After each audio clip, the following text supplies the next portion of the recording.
This is Border Battle with King and CJ. With King. You want to go get a hot dog at halftime? Well, guess what? You can also take the under in the second half of 25. You know what I mean? And CJ. You can win Super Bowls right now with me and Grandpa Brady over here. Let's do it that way.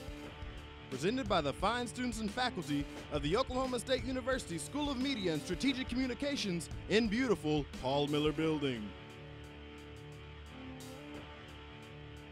Broadcast live on KXZY OSU Student Radio. And now, live from Studio 318, it's Border Battle with guest host Logan Moser and the Big Chief, Reed Spencer. Hello, ladies and gentlemen. Welcome to the Border Battle, live from Studio 318 in Paul Miller Journalism Building on OSU Student Radio KWXZY. I'm Logan Moser with my partner Reed Spencer. We're filling in for King and CJ while they're in the Big Apple, man. They're doing big things up there. So, you want to just jump into the show? I can jump right into this because the NBA MVP race, it always kind of heats up right around this time after the All-Star break. You start seeing some good quality playoff basketball. So this 7-game stretch by your guy, Anthony your second Davis. guy, your guy is Kawhi Leonard, but the guy of the month, Anthony Davis. We saw his stats up there: 35 points in the month of February, 15 rebounds, 2.2 blocks, 2.5 steals, and this guy did this all on 50% shooting. This guy is the real deal. 2.5 steals is impressive for a 6'10" guy, honestly. It's pretty impressive. But I'm not necessarily impressed with the 7-game stretch because of the opponents. I mean, you're kind of playing like Phoenix and Brooklyn, and they're all really close games, but it is an incredible stretch. He joined Moses Malone as the only player to average 35 points and 10 boards over an entire month. Yeah. So it's pretty impressive, but I don't think he can beat James Harden.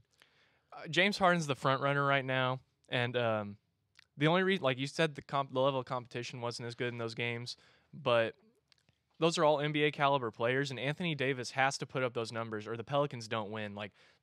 That's what valuable means to me. Anthony Davis has to be able to do all this on a nightly basis for them to get wins. And I mean, they weren't great teams that they've played during this stretch. They did beat the Spurs last night, but this team, they're fourth in the West. Or fifth in the West, I believe. I mean, sixth. They're sixth now? Yeah. Oh, okay. Anyway, they're still doing a lot better than they have in years past. Anthony Davis is carrying this team to where they are now. Obviously, they had DeMarcus Cousins, but he goes down to injury, so Anthony Davis has to carry the load a little bit more. But, I mean, this is what valuable is. If Anthony Davis isn't on this team, they're fighting for the bottom. They're going for the first overall pick. Right. I think it's a little side note. Mirotic is filled in well for DeMarcus Cousins. Yes. So the absence of DeMarcus Cousins is still there, but not as much as everyone would have thought when he first went down. But, I mean, the Pelicans are sixth in the West. They're 35 and 26. They're 2 games out of third place and 3 games out of not being in the playoffs at all. I think that just speaks to how competitive the West is in general. But, I mean, if New Orleans was in the East, it would be a completely different story. So I am really impressed with how New Orleans is playing this season. I mean, a lot of it's, you can say New Orleans is playing well, but it's Anthony Davis. It's really Anthony Davis carrying this, but a lot. If Anthony Davis averaged these numbers over the next 2 months, or however many games there is, I don't know if there's 2 full months left or not. Roughly, pretty close. Yeah. If he averages these numbers over the next 2 months, you have to give him MVP. Right, and I think because James Harden has monster stats too. Let's not forget that. He's averaging 31.3 points, 5.2 rebounds a game, and 8.9 assists. So it's not like he's not doing anything. And his team's his team has the best record in the entire league. So that has to be worth something. And I feel like everyone's always looking for a reason to give the MVP to someone besides James Harden. Like you always hear this season LeBron could do something, or KD or Steph, but it's really been Harden the entire time. And this is just another roadblock. But I mean, if Anthony Davis takes his team to 4th in the West, like you said, they're not too far out of that. I think you got to give it to him, just because from what they did last year to what they did this year and what he's had to do to take them there. Right, absolutely. And James may have already had an MVP under his belt had Russ not averaged a triple-double. So James, ever since he's been in Houston, has been playing at an incredibly high level. Right. Now they had Chris Paul. They're first in the West. They're a half game above Golden State. Yeah. and we've talked a lot about the potential they have in the playoffs or not. With Anthony Davis playing, let's just assume that he keeps this 35 points a night average, and they get in the playoffs. Do they make any noise at all? Is there any potential for them to make any noise? That depends on who they're matched up against. If they get, what are they right now? The 6th? Yeah, they're the 6th seed. But like So I who said, do they play? They play right now they would be with Minnesota. So I mean, I'm taking them. If Jimmy Butler doesn't come back 100%, I'm going to take Anthony Davis over those. And I love the Timberwolves. Right, you're a Timberwolves fan. So. Karl Anthony Towns is my favorite player in the whole league, despite what people may think about Kawhi Leonard. He's not my favorite player. But I mean, okay. Just believe me. Anthony Davis is just too much for Taj Gibson to handle, and Karl Anthony Towns is still a young player. He's up and coming, but I don't think he's ready to face what Anthony Davis can bring. And I mean, I don't believe in Wiggins, and I'm not so sure about Jeff Teague on that team. So I mean, I really think the Pelicans could be able to make some kind of noise in that series. Maybe not win it, but definitely take them a long way in that series. And I mean, if they move up and they get home court, I would even give them more of a chance. So, but he can't play at this level for that long consistently. He can't. I didn't think he could do it for a whole month, but there we saw what happened. They were 8-3 over the month. Yep. They started out 1-3. They won 7 straight games. He's been on a run, but Anthony Davis can't average that. And I could be wrong, but I don't think he can average that all the way into May or deep into the playoffs. I just don't see it happening because you get in a series. What do you have to do against New Orleans? You have to guard Anthony Davis. You have to guard Anthony Davis. Yeah. Mirotic isn't going to take over a series. Right. And who else is on that roster? Rondo can make some noise. He has obviously championship experience. He could do some. Drew Holiday's a nice player, but you go into that bench. That bench isn't worth anything. They're not going to be able to do anything in any kind of playoff series. So, like you said, you just have to guard Anthony Davis. So I can understand why you're saying they won't make a lot of noise, and he can't do this come May because it's just one. You got to stop one guy.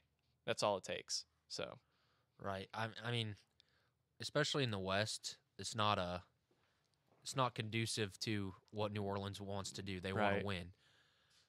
But I like it if they were in the East. Oh yeah, they're looking for the Eastern Conference Finals. Just kidding. They're not that good. They could make a run in the East, though. I mean, they could be a second-round team in the East. They're not going to beat Boston. They're not going to beat Toronto or Cleveland. I don't even think they could beat Washington. Well, Washington's actually playing better without John Wall, so that's an interesting argument. But so if the season ended today, it'd be James Harden. Right. The MVP of February was Anthony Davis. Right. And if Anthony Davis could be the MVP of February, March, April, and obviously it's a regular season award, so it doesn't really matter what they do in the playoffs. But, I mean, if he continues this level of play, I don't see how you can't give it to him, unless James Harden takes his game up to another level too, which is totally possible. We've seen him put up crazy numbers for like 3 years in a row now. He's turned himself into like a true point guard. He gets all of his teammates involved. And what's impressed me is he's able to do all this with Chris Paul on his team. Like, James Harden is still able to put up these monster numbers, almost average double-digit assists, with another Hall of Fame point guard. So that has to be worth something. And for him to actually be in sync with Chris Paul, is surprising to me because Chris Paul really doesn't get along with. Yeah, he can kind be of a tough control teammate. freak, I think. So for James to actually be in sync with him and it actually going really well, and I think they're on a 14 game. They're on a monster. They're like the streak. second team only to have 2 14-game win streaks in the same season. Yeah, and I mean the only reason that got snapped is because I think Chris Paul went out with an injury. When they play with shocker, Chris Paul gets hurt. Yeah, I mean James Harden, Chris Paul, and Clint Capella, when they're all in the lineup, I think they win like 90% of their games or something ridiculous like that. So I mean, this team definitely has. They have a good coach. They have a great offensive-minded coach in Mike D'Antoni, and he really gets the best out of his players. He won Steve Nash 2 MVPs while he was in Phoenix. And, I mean, I don't see why he wouldn't be able to do that with James Harden eventually. But it always seems like people are kind of trying to take that away from James. Yeah, I agree because James was, the 6th man. Right. I think in OKC. Like 2009, he was 6th man of the year, somewhere along there. Yeah, something like that. It feels like he played in Oklahoma City for a long time, but he only played 3 seasons, and now he's been in Houston since like 2012 or something. Mm-hmm. So the majority of his career has been in Houston, which doesn't really seem possible. Yeah, especially not if you're from around this area. You kind of remember those James Harden days, and a lot of people wish Ron we could have him Artest back. giving him But elbow. yeah, That's what I remember the most. Yeah, and those finals that we went to with him, Durant, and Westbrook. But I mean, like you said, he's been known as a rocket for a long time, and I lost my train of thought. Well, I don't think so. We've talked about how you think that the Pelicans can't really do much in the playoffs. Right. Listen, I think that Houston can make it to the You think they can make it to the conference finals? No, they can't Okay. make it to the finals. Do they have the talent? Yes. Do they have the experience?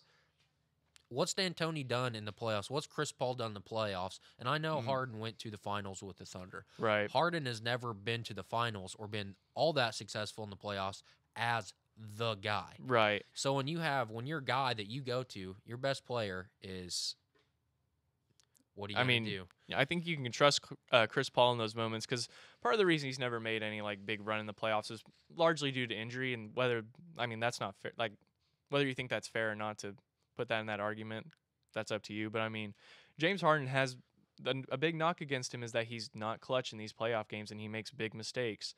But like last season, they lost Game 6 to San Antonio without Kawhi Leonard, without Tony Parker, and I mean it was in Houston and they lost that game.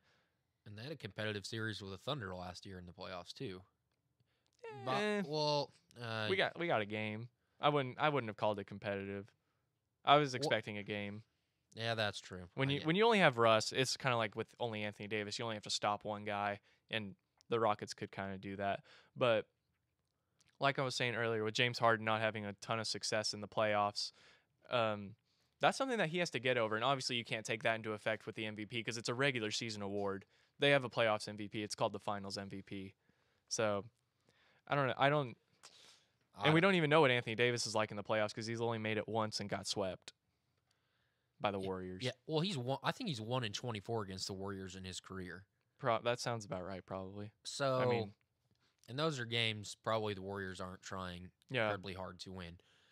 So, and I mean, this is the first year Anthony Davis had another quality teammate of his. I'm not going to try and diss Drew Holiday, but DeMarcus Cousins was the first really great big man that he's ever played with, or any teammate in general. I think it's okay to say Marcus Cousins is the head first and shoulders good. above Holiday. I think that's an all right statement to make. I don't Yeah. think you're going to get too much backlash from that comment. But yeah, a lot of people thought they were going to make a lot more noise, being that they're two big men that can both step out and shoot it. And I mean, they were in the playoff hunt before DeMarcus Cousins got injured. But the fact that Anthony Davis is able to kind of keep them in that conversation throughout this whole thing is pretty impressive. And I'm just adding that to like the Anthony Davis for MVP argument. It's a good argument. I think it kind of speaks volumes to the West that the Pelicans are in sixth place. They're 35-26, 9 games above 500. They're 2 games, like we talked about a little bit earlier. They're 2 games out of third place, and 3 games out of not being in the playoffs at all. That's incredible. Yeah, and like how close of a thin of a margin that is. Yeah, and it shows like Anthony Davis is playing his best basketball when he needs to be playing his best basketball. And if he can keep this up, if I had a vote, I would probably have to cast it for Anthony Davis. If you had a regular season MVP vote, you would vote for Anthony Davis. Not today. Today I vote for James Harden. If he keeps it up, I vote for Anthony Davis. Oh, if he keeps up this level of play, yeah, absolutely. But now, no, give him the Player of the Month like they did. Yeah, that's the 1 month is his shining moment of the season. I mean, he's played well all season, but this month was crazy. Historic. Yeah, I mean, he had like the first 40-point game and 10 rebounds and 5 blocks since like David Robinson in 1994. And I think there's a bunch of crazy stats where it's like him and Michael Jordan, him and Moses Malone, him and like other all-time great players. He, his game against San Antonio the other night that we were kind of talking about yesterday. He had like 20 and 10 or 22. He had and 10. a good game, and it was like his 4th worst game of the month. Like he had like 20 and 10 in a win, and we were like, man, that wasn't that great. That wasn't that good of a win. I mean, he didn't even do anything, but he had 20 and 10 against a good defense in San Antonio. All right, and that's because Kawhi wasn't playing, right? Right. That's because Kawhi Leonard was not there to lock him up. Actually, I think it was because they lost LaMarcus Aldridge and Pop got ejected. They lost LaMarcus Aldridge at halftime, and Pop got ejected in the third quarter. And why Pop was freaking out, I have no clue, because It's probably just to send a message. You know, you gotta inspire them to play. Gotta inspire them somehow. It's obviously not with what they were playing. and certain people know how I feel about Pop. But Right. Well, we're going to take a quick break, but don't go anywhere because when we get back, we're going to talk about which OSU Cowboy can make a big splash at the NFL Combine. You're listening to Border Battle on OSU Student Radio, KXZY.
Hello, ladies and gentlemen. Welcome back to the Border Battle on OSU Student Radio, KXZY. We're your hosts, Logan Moser and Reed Spencer, filling in for King and CJ while they're in the Big Apple. You ready to talk some football? I know you're a football guy, much Yes. more than I am. I'm very happy to get a football segment and Yeah. and kind of limping through a basketball segment. I can't do that much more, but I am excited because this week is the Combine. Right. OSU has 5 Cowboys going. Obviously the Mason Rudolph. James Washington. Jason Washington, James Washington, Marcel Aitman, And Trey Flowers. and Trey Flowers and Chris Lacey. So I think obviously Trey Flowers and Chris Lacey are kind of projected like late round Right. undrafted guys. So maybe they have the most to To prove. Obviously Mason, I think today is the biggest day for Mason. Right. Because today is the interview day. And Mason, he's 6'5". I can't his exact measurables, but he is 6'5", Mhm. 2 whatever.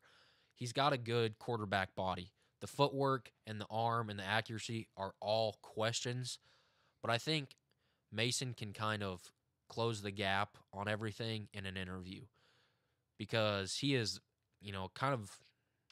he's just very composed and he's smart.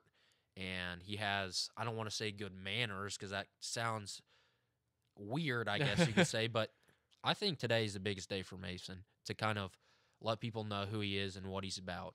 You don't think that he needs to show out on Saturday? Because, he missed the Senior Bowl with the foot injury. You don't think this is where he could prove he can really throw it? Or Well, he absolutely needs to, have a good Saturday. He needs to throw well. But those things you can work on. Right. When when the character's what it is, when you draft a guy and you know what his character is, and that's good when you don't have to worry about what he's going to be like as a pro. You know what Mason Rudolph's going to be like as a pro because when you sit down with him. Right. So you're saying he needs to really impress, like, based on he needs to, like, basically show out that he's, like, I think a he'll have, stand-up guy. He's a good locker room guy. He can fill in a role, whether that's a starter or a backup, whatever the team needs him to do, or just kind of stuff like that. yeah, I think that's where he can show what he is because you're going to get. We know what you're going to get on Saturday, and Mason has a lot of potential. Mm-hmm. But like I said, the accuracy and the arm strength are questions.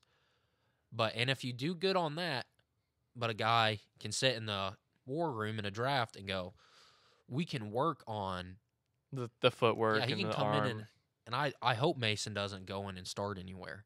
Right. And he's kind of projected like New England. I would love if he went to New England because that's exactly what Mason Rudolph is. Doesn't say too much. Mm-hmm.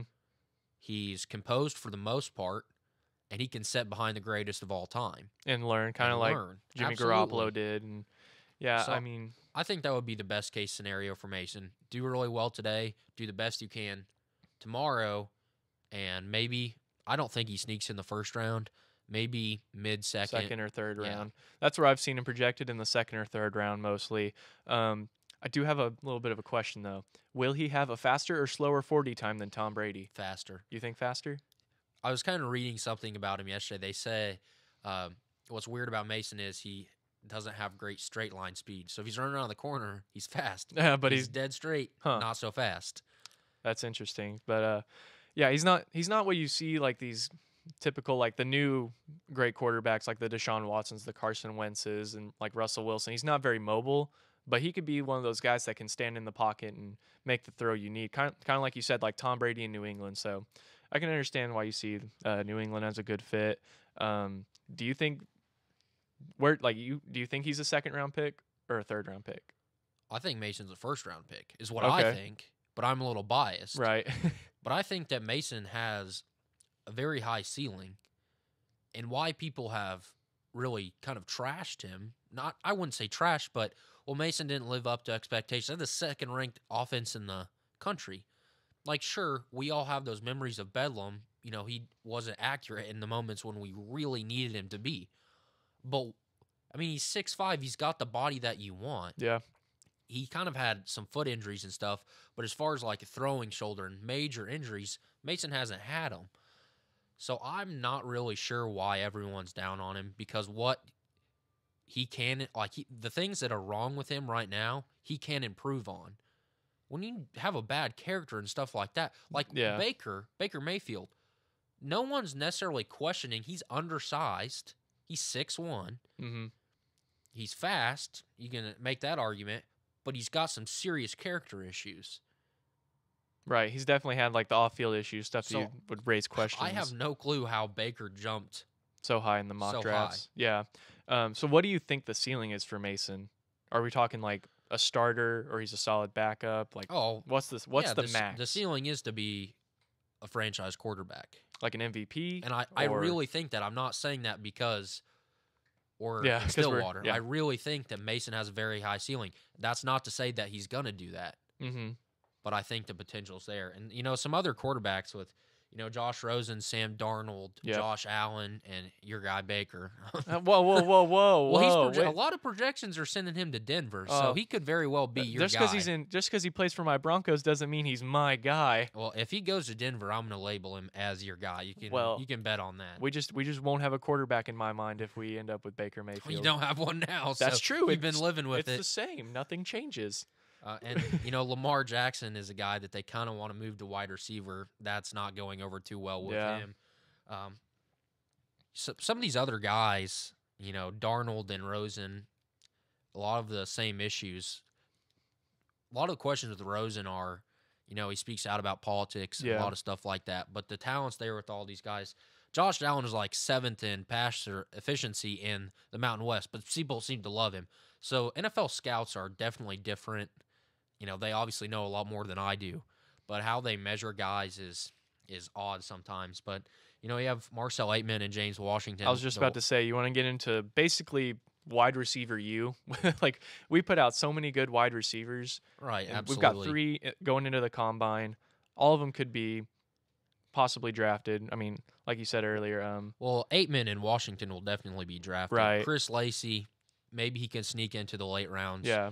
You know, probably be a free agent and maybe get invited to a camp or something. Mm-hmm. But James Washington and Marcel Aitman are both projected. Maybe James maybe is squeaking into the first round with Carolina. A lot of people are sending him to Carolina. Yeah.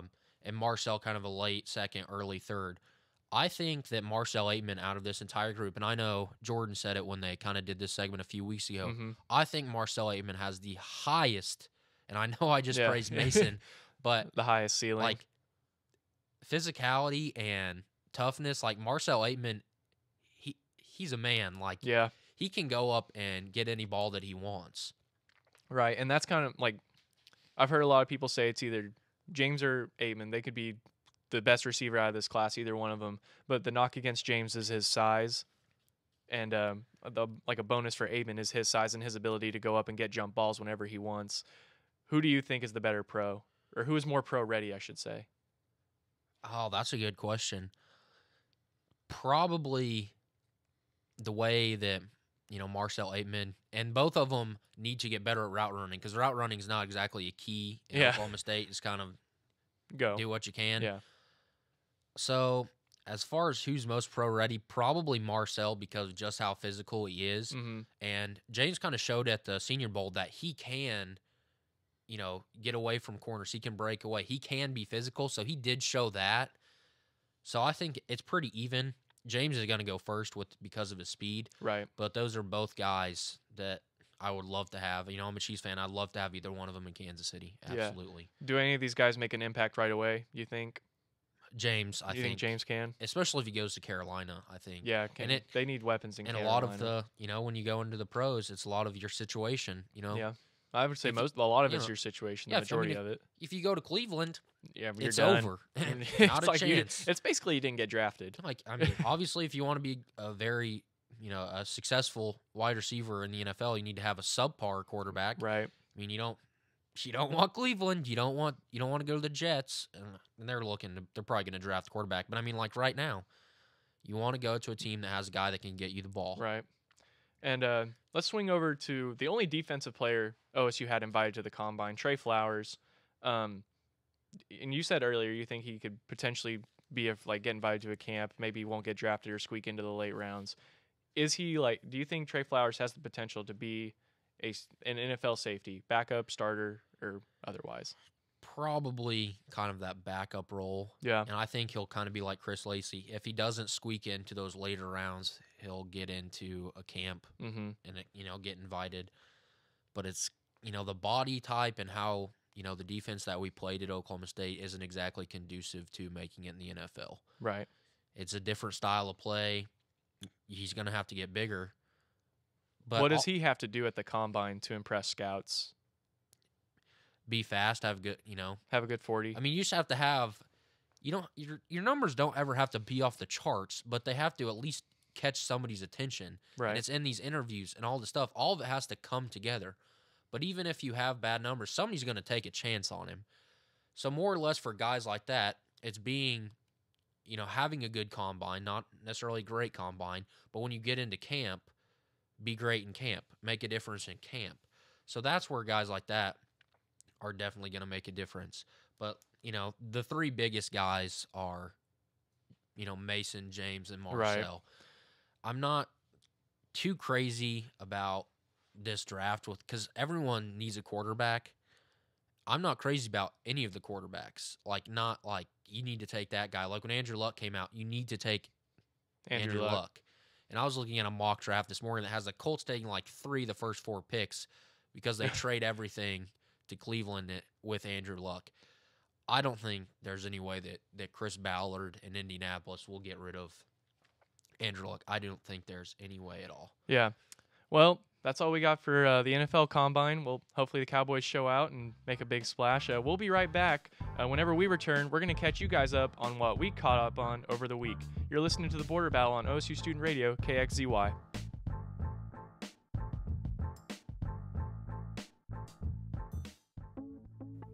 Hi, I'm Gina Noble, and I'm the mayor of Stillwater, Oklahoma. Stillwater, Oklahoma is anything but still. We are a vibrant community, and we are conveniently located near Oklahoma City, Tulsa, and Wichita, Kansas. We're the home of the Oklahoma State Cowboys, and we serve as the cultural, economic, and athletic hub for North Central Oklahoma.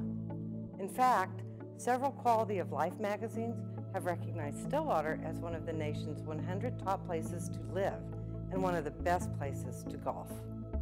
Established in the land run in 1889, Stillwater is a safe, vibrant community. It boasts a great educational system from K through 12, all the way up to our world-class university, Oklahoma State University. We have an exceptional downtown with a strong entrepreneurial spirit, numerous city parks and trails, and our medical resources are second to none. Stillwater is a wonderful place to begin your career, to start a business, to raise a family, or to retire. We invite you to visit Stillwater because we are anything but still.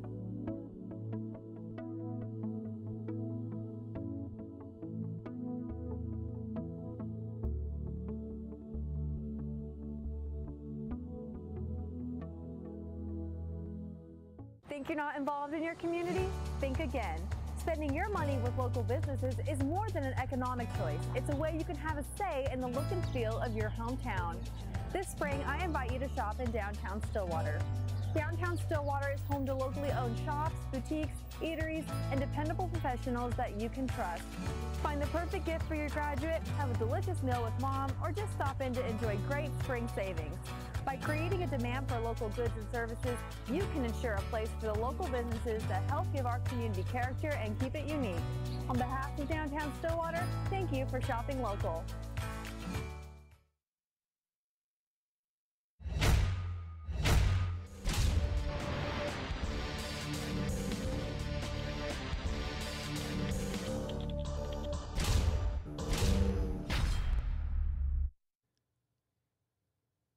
Welcome back to Border Battle on OSU Student Radio KXZY.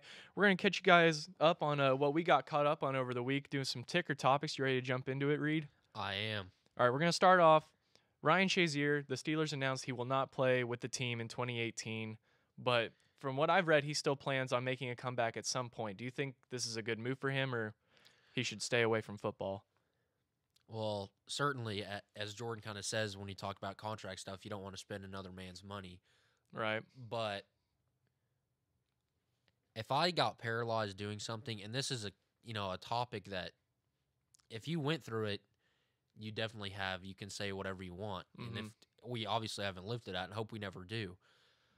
But he was paralyzed, so and if he wants to play again, it's his thing. It's his he decision. can do his thing. Yeah.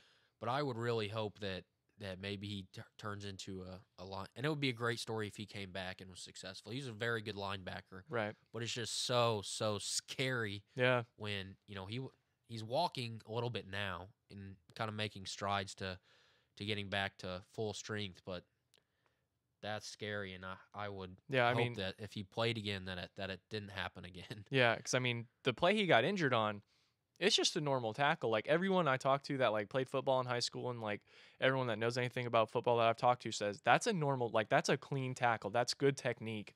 But he got paralyzed from it, and he spent a lot of time in the hospital, and he was very lucky that he's able to walk today. So, like you said, we can't really talk, too much about it because we haven't experienced it, and we don't know what's going through his mind. But if it were me, I would walk away.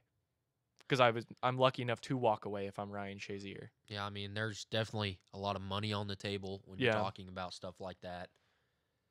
But it's just a very scary situation, and he can do what he wants. But I would hope that if he did, nothing else would happen. So, and I think that if he decided not to play, absolutely the Steelers would keep him in the organization.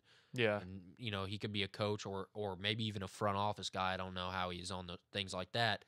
But it's a very scary thing that happened because that tackle was hard to watch. Yeah, and he was really important for that Steelers defense. We saw after he was injured, they didn't really do much. They weren't able to make plays on defense. He was really kind of like the orchestrator of that, and he's a really great middle linebacker, like you said. But I just, I don't know. It would be in my mind if I decided to come back. That that would always be in my mind. Like, am I gonna get hurt again if I go in for a tackle? So the mental. yeah, the mental thing is more. As hard as it is, as it's gonna be for him to get back to where he was physically, the mental thing is also a big what if. I just hope we really never see that Yeah, ever again. You want to jump into something more exciting, a little bit more fun, a little bit yeah, happier of a topic. yeah. Big 12 wrestling is this weekend on. I think it starts today or tomorrow. I think it starts tomorrow. I could be wrong on that. OSU has 3 number 1 seeds. Pissani, Wani, Yep. Weigel, and White, and then 3 number 2 seeds in Dean Heil, Bula Whalen, and Chandler Rogers, and all 10 of the wrestlers are, I think, top 4 seeds. I told you earlier that if OSU wins, it'll be their 16th conference, championship win in 21 tries, the Big 12 championship. Yeah, and it'll be their 6th in a row. They've won 5 straight, and I mean, it looks like they're set up to win another one. Like you said, 3 number 1 seeds, and I mean, this Big 12, this OSU wrestling team is just dominant. There's no other way to say it. They're just dominant. They're dominant in the Big 12. I think they're tied with Northern Iowa for with 3 number 1 seeds. Yeah, Certainly they won. They didn't. I don't think they lost a Big 12 wrestling duel all season. I think that they hopefully will dominate this weekend. Mhm. Obviously, you want to win another conference title, but you also want to get things going before you go to. I think it's in Cleveland, the national championships. Yeah, definitely. I would use this as like a kind of a stepping stone and to get these guys ready for the big tournament that's coming up. Because if I'm going to be honest, I don't think there's going to be much resistance for the Cowboys in this Big 12 tournament. Northern Iowa probably may put up a bit of a fight, but as far as the team goes, I think we can handle. The Big 12 Nationals. Yeah, The Big 10 is dominant in college wrestling right now with Penn State, Ohio State, Iowa. So maybe a different story when we get to, Cleveland, but in Tulsa. So the BOK Center, if you can this weekend, go out and support the Cowboy wrestling team. Yep. All right. So this is probably the topic we're both the most excited to talk about on this segment. It's James Harden. They were playing the Clippers, so there's that Chris Paul versus the Clippers thing going on. But James Harden stole the whole show. He stole a man's soul. He dropped Wesley Johnson and stared at him for a solid 5 or 6 seconds before draining it felt the 3. like a minute. Yeah. He broke his ankle, sent him to the ground, death stare, and then drains a 3. Yeah. And I mean, and did you see after the game when they asked him about it?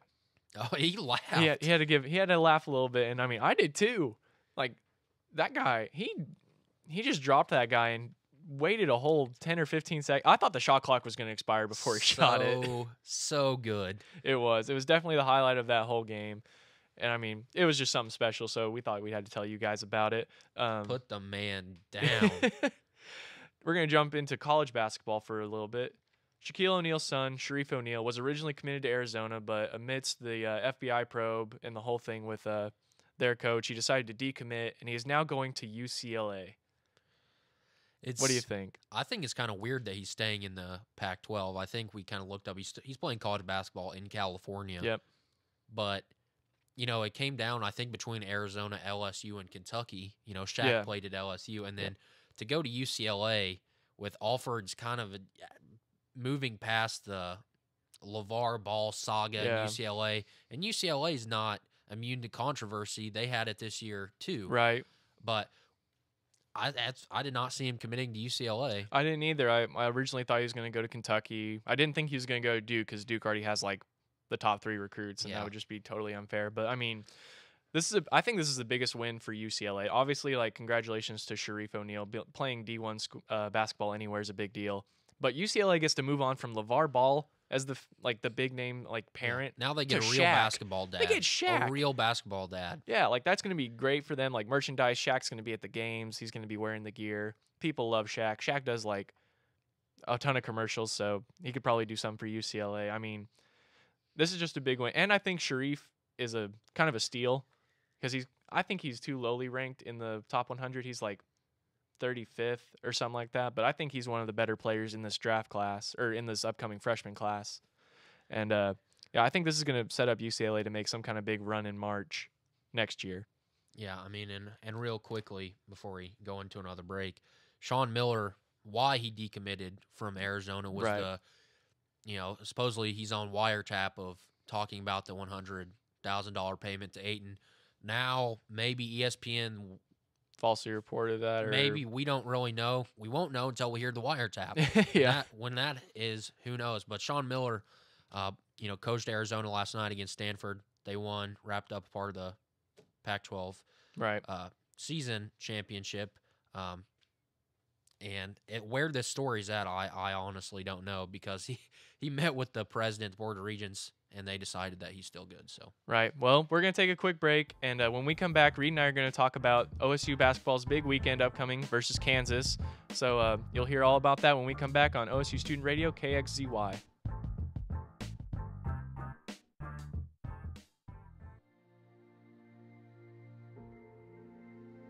What is arts and sciences? We aren't all about the arts. We like to think of ourselves as explorers. From exploring the human mind to discerning the building blocks of the universe. We don't just read books. We don't just sit in the classroom. And we don't just solve problems. We seek to give everyone a voice. In a variety of approaches. We tackle the big issues. By understanding complex social structures. And even understand the small ones. We take passions to new heights. But stay grounded. We tell stories. Of the past. Of the present. And work to predict the future. We like to think with a little preparation. Some dirt under the fingernails. And some self-analysis. You can do anything. With nearly 100 degree plans to choose from. Where will your arts and science degree take you? Connect, achieve, succeed.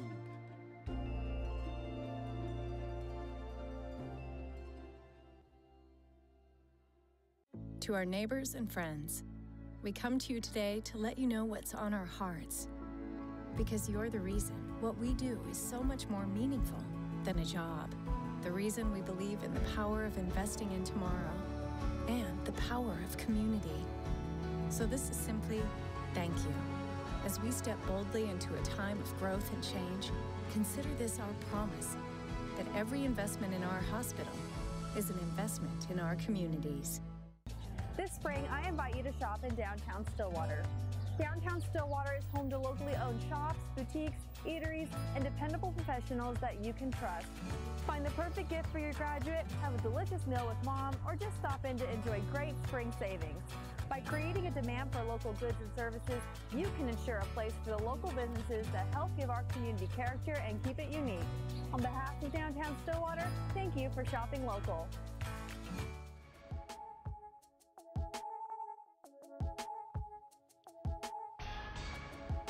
Welcome back to the Border Battle on OSU Student Radio KXZY. We're your hosts, Logan Moser and Reed Spencer, filling in for King and CJ while they're in New York. Reed, you ready to talk some OSU men's basketball?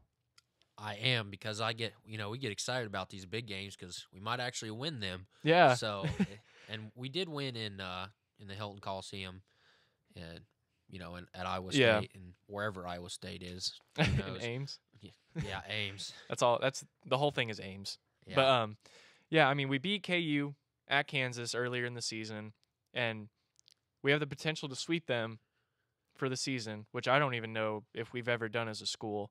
But yeah, we did with Doug Gottlieb, because that.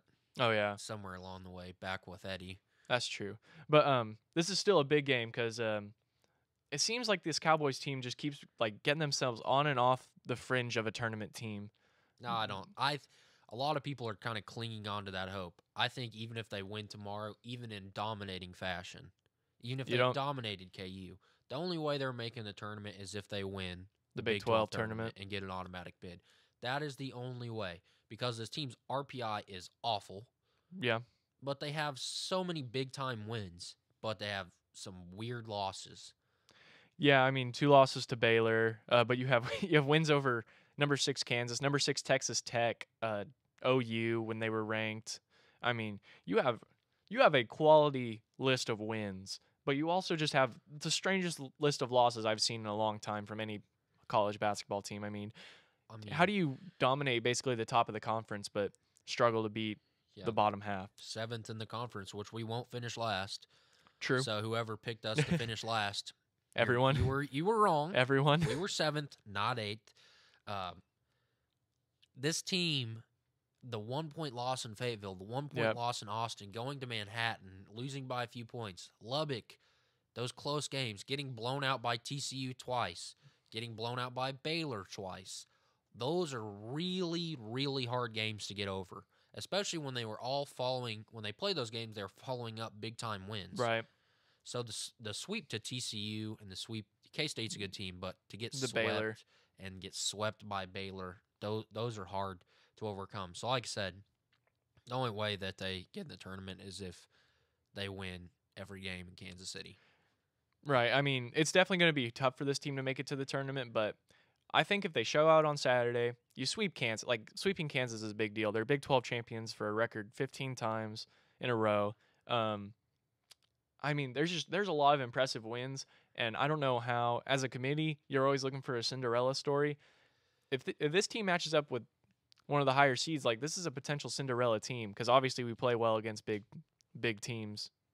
So you think that there is a slight chance? The slightest of chances, like less than 10%. But I still have hope that this team could be a tournament team. I mean, is it just completely gone for you? There's no chance whatsoever?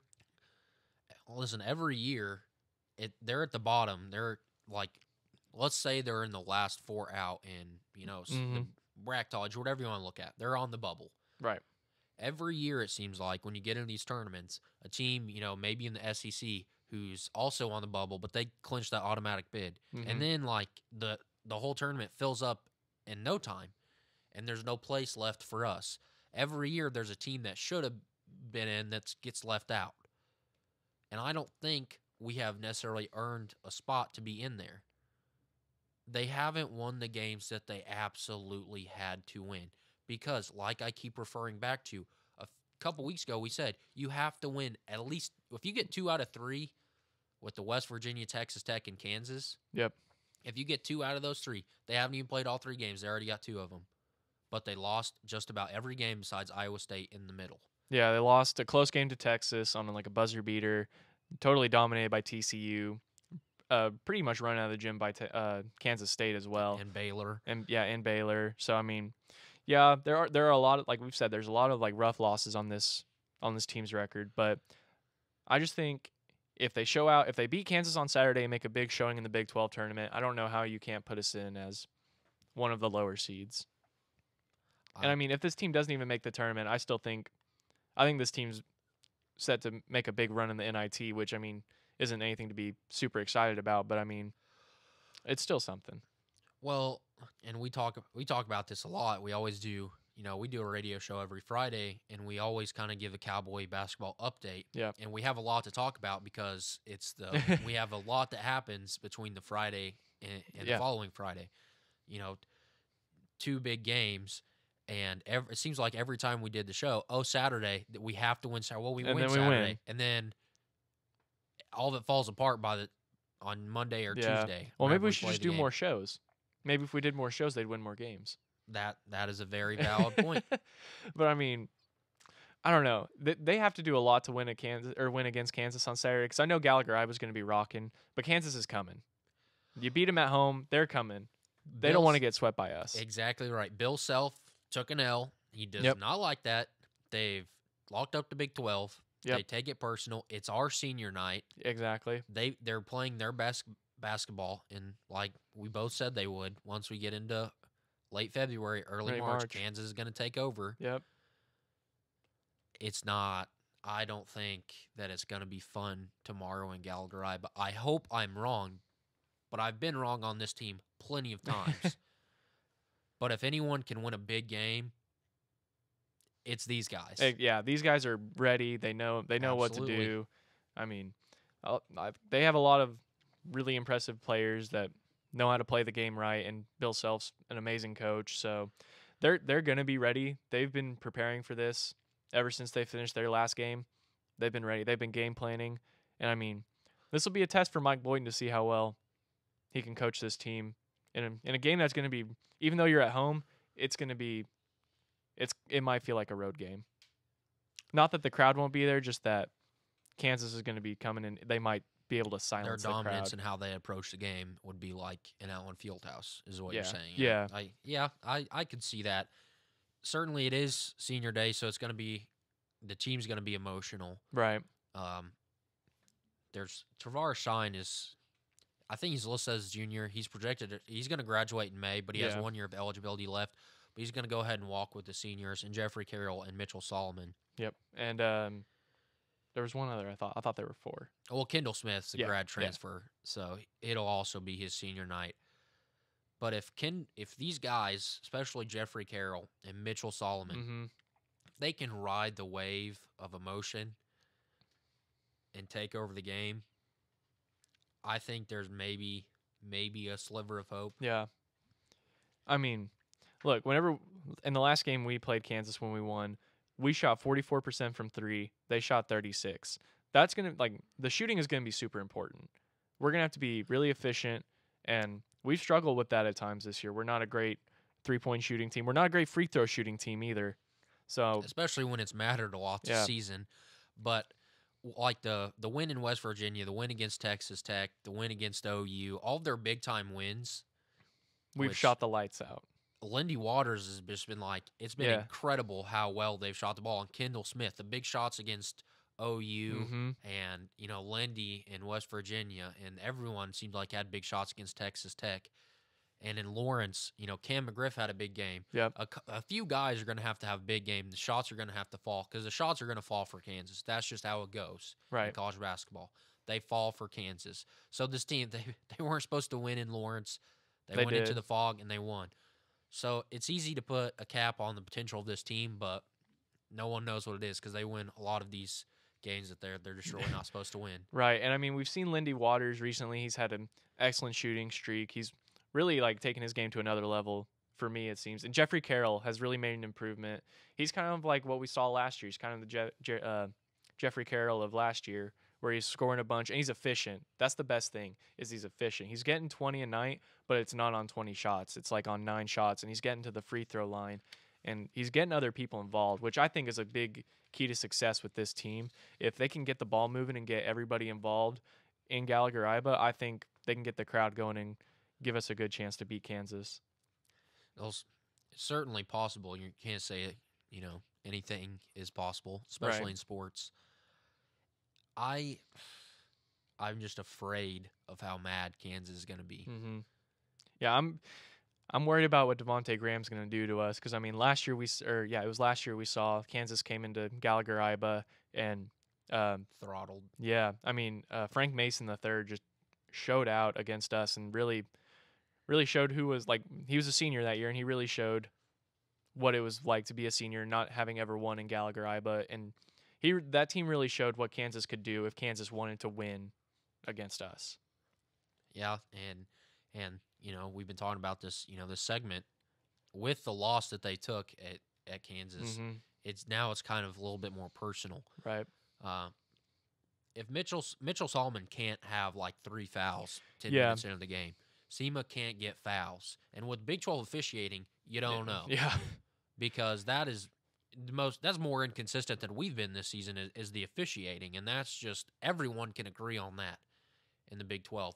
So it's going to be Mitchell cannot have a bunch of fouls, SEMA cannot have a bunch of fouls, and they're going to have everyone's going to have a really good game, a consistent game with good shooting, and they're going to have to play defense.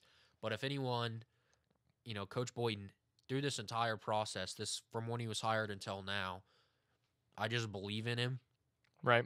And not a lot of people have done that, but I definitely, and we've had, you know, I keep referring on our radio show, we talk a lot about Coach Boyden and how much we really do like him and respect him for all that he's done. So this season, it is the last game of the season. Say a year ago when he gets hired, and I tell you you're going to be sitting here now, what were your predictions for how the season was going to go? For a first-year coach who's never coached a college basketball team in his life. In his press conference, I've never called a timeout as a head coach. Yeah. I mean, I would have, like most coaches predicted us to be, I would have expected us to be last. And, I mean, he's blown away that expectation, winning the big games. But he's also kind of, you can tell he's a rookie coach because they don't always win the easy games like we've said. And, I mean, that's going to change with more experience Boynton gets. He's going to learn how to control a game, how to make adjustments and stuff like that. So, I mean, yeah, we love Mike Boynton on this show and on our radio show, I guess. He's done a lot. He's blown away my expectations, and I'm really excited to see what he's going to be able to do over the next few years while I'm here. I'm very excited for the future. I Yeah. mean, and kind of looking into the team and the seniors and everything, we have 7 sophomores, and we've got some transfers coming in. I am very excited for Coach Boynton's future here. I think, there's a lot of potential. He's only going to get better. Exactly. Once he gets his guys in here that he wants to run his system and he can kind of develop that and have a couple of years under his belt, I mean, I think he's going to be a really great coach in the Big 12 for a long time, and I really hope OSU can keep him for the whole time. And we talked about how, not tried to get into it too much, but with Underwood, yeah, the fans manufactured the excitement, and this year Boynton's really manufactured a lot of it on his own, and that is absolutely something that you have to respect. You have to acknowledge how well he's done and how he's handled some very tough circumstances with, the whole NCAA dealt with it, but especially him, and getting the job how he did. I really have to respect everything he's done and really appreciate it. Kind of brought this program back to life with all these big times wins, and we can be as critical as we want, but you have to be very, I just have to respect it and appreciate it, honestly. Right, exactly. Like you said, he's done a lot for this program this year, and just what he's gone through with the FBI probe and having to have to sit Carroll, and he lost a couple of guys, and I mean, he's really rallied these guys together, and they play like a team. They play really well together, and I think that has to do a lot with what Mike Boynton does in the locker room, keeping these guys together. Yeah, they've been through a lot. I mean, 3 coaches in 3 years. Yeah. They went through a lot. So this senior class, especially tomorrow, is going to be a big moment. Yeah, it's going to be very emotional. And that's one thing about the game. We could see these guys come out very emotional and maybe come out really strong in the first half, high on the emotions, but like we see a lot with this team, come out in the second half kind of flat. So that'll be interesting to see for me, see if Mike Boynton can keep these guys energized coming out of halftime, because that's where it really counts. That's where the money is in the second half. Games aren't won in one half. Absolutely. So get out to Gallagher-Iba tomorrow and support the seniors and the Cowboys. Just really quick before we get out of here, just want to thank Chris and Jordan for letting us do this, and everyone that helped us. We kind of need a lot of help in everything that you did to get us ready for this. So thank you, and thank you for everyone to letting us do this. It was fun. Yep. You're listening to Border Battle. King and CJ will be back on Monday. You're listening on KXZY. See you guys next week.